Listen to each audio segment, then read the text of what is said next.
Welcome back. All right, today's lesson, super short. I think sort of easy. We'll find out. 8A had good responses. All right, so we have, this is going to be solving rational equations.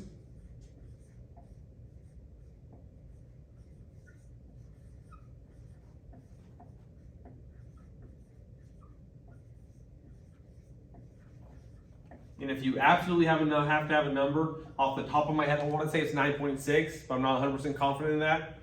But, rational. Okay, solving rational equations. All right, so let's just hop right into it. Example 1. You have x over 10 equals x plus 6 over 16. Okay. So, what do you have to do? Hopefully you're just sitting in the classroom going, I know what to do. But here we go. You have to cross multiply. And what you should get is x times 16, so 16x equals 10 times x plus 6. So 10 times x is 10x. 10 times 6 is 60. And I have this new equation, okay? How do I solve? Subtract 10 from both sides.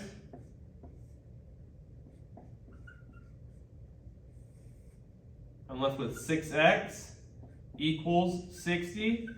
Divide both sides by 6. I get x equals 10. Now hopefully you're like thinking way ahead and you're like, you know what? I remember him saying that you can never divide by 0. And I'd say, wow, you're a good student. Here, there's nothing in the denominator. There's no x, okay? So we didn't have to worry about that. It is x over 10.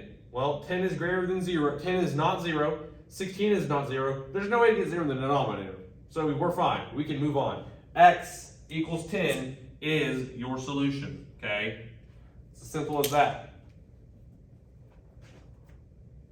So let's move on to example 2.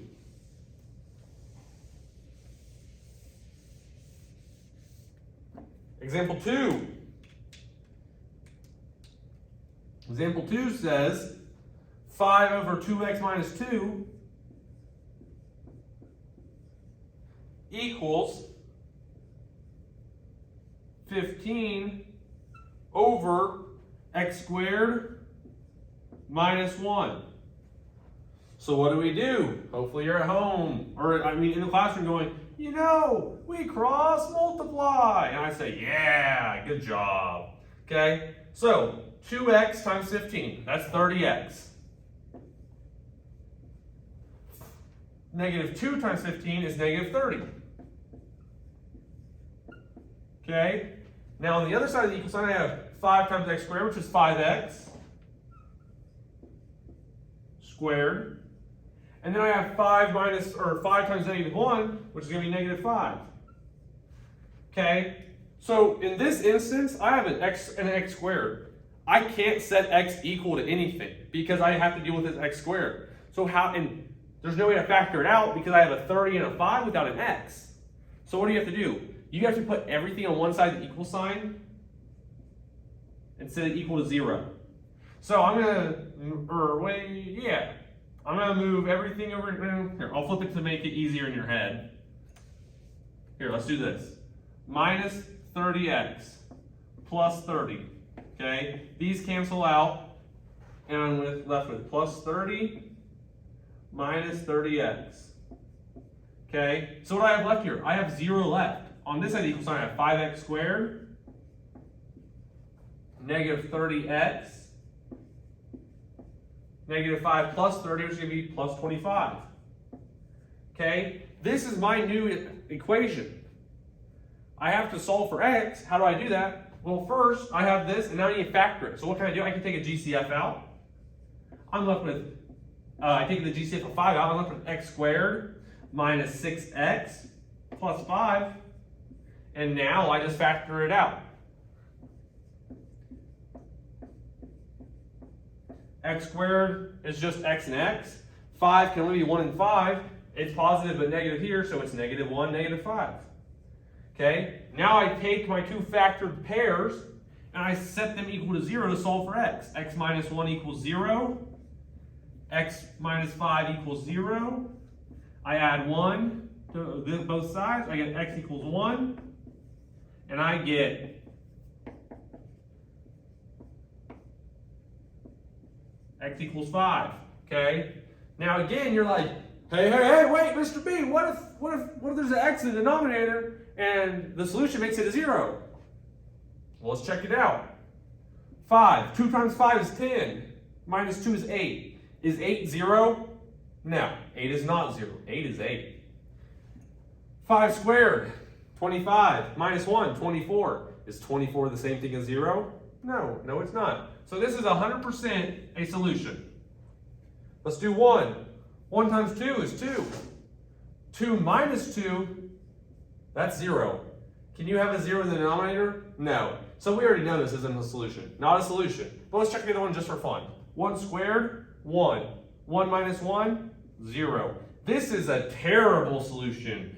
If I could draw a thumbs down, I'd draw a thumbs down. I'm just going to put a big old X through it because we don't like 1. We don't like 1. We like 5. Okay? So 1 is an extraneous solution, or we only have one true solution, and that is 5. X equals 5. Okay? That's really all there is this lesson. I'll do one more as a practice problem that you guys can do and check your work on. Okay?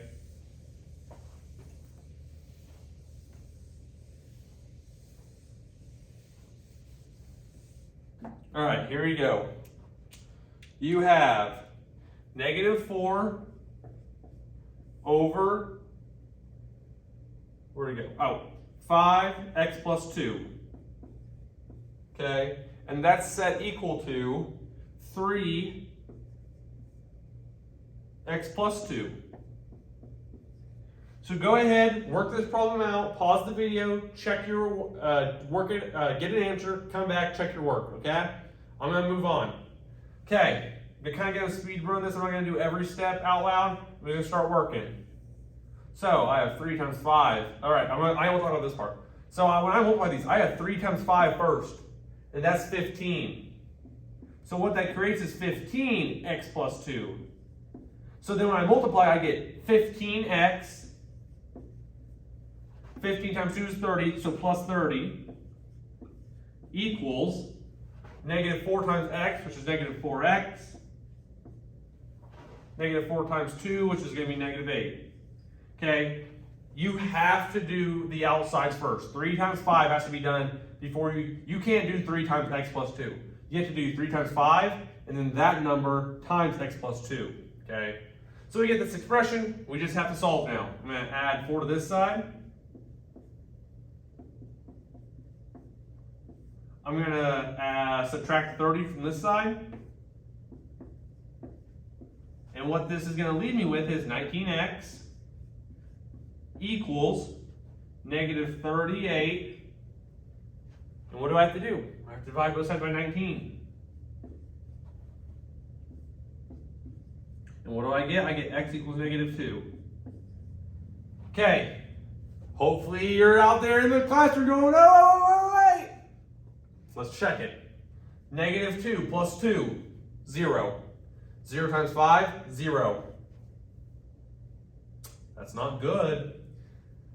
-2 plus 2, 0. Not only is it a no, it's a heck no. Not only did it not work for one of them, it didn't work for both of them, and that's bad. Remember, even if it doesn't work for one, it can't be a solution. It has to work for both. So since we did this one, we didn't even have to do this one, but this just tells us, boy, that's a terrible solution. X cannot equal -2, which really means your answer should say no solution.